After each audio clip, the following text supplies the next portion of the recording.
শুভ দুপুর। বলছি হবে তো, হয়ে যাবে তো?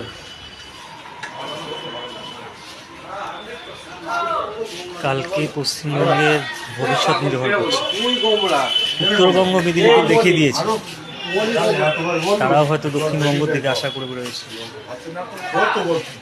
অ্যাডভান্টেজ পেয়ে গেছে, কিছু আসনের দরকার, ভাবনা চিন্তা করে দেবে। শুধু পশ্চিমবঙ্গের মানুষ নয়, পশ্চিমবঙ্গের কৃষ্টি সংস্কৃতি, শিল্প, বাণিজ্য সব কিছু কালকে ডিপেন্ড করছে। যারা ভাতায় বিশ্বাস করেন, ভাতার উপরে ভোট দেন, 500 থেকে না, ডবল হয়ে যাবে, সব কিছুই ডবল হয়ে যাবে।